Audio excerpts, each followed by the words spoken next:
Alaikum. Peace to you all. My name is Saba Ahmed. I'm a law student at American University. I am here to ask you a simple question. I know that we portray Islam and all Muslims as bad, but there's 1.8 billion Muslim followers of Islam.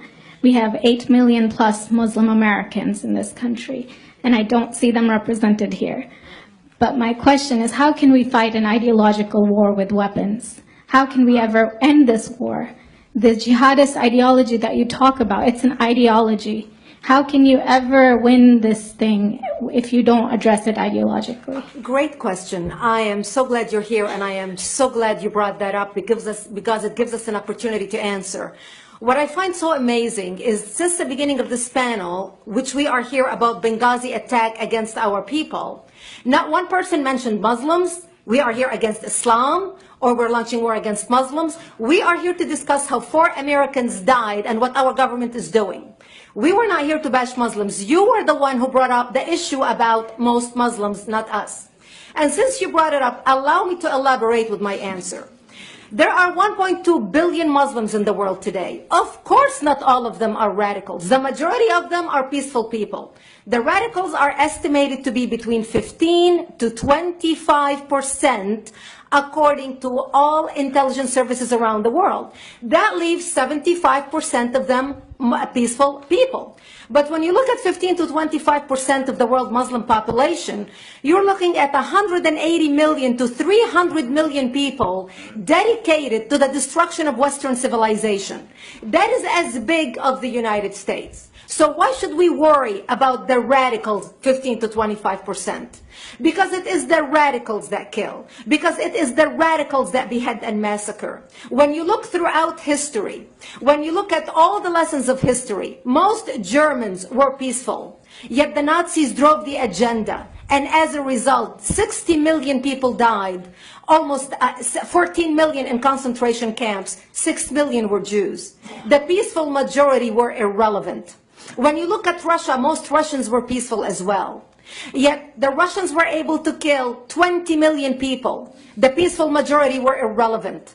When you look at China, for example, most Chinese were peaceful as well. Yet the Chinese were able to kill 70 million people. The peaceful majority were irrelevant. When you look at Japan prior to World War II, most Japanese were peaceful as well. Yet Japan was able to butcher its way across Southeast Asia, killing 12 million people, mostly killed with bayonets and shovels. The peaceful majority were irrelevant. On September 11th in the United States, we had 2.3 million Arab Muslims living in the United States. It took 19 hijackers, 19 radicals to bring America down to its knees, destroy the World Trade Center, attack the Pentagon, and kill almost 3,000 Americans that day. The peaceful majority were irrelevant. So for all our powers of reasons and us talking about moderate and peaceful Muslims, I'm glad you're here. But where are the others speaking out? And since you are the only Muslim representative,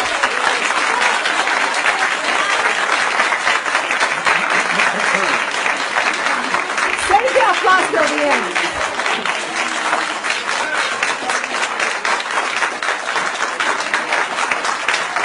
Thank you. Thank you. And since you're the only Muslim representative in here, you took the limelight instead of speaking about why our government, and I assume, are you an American?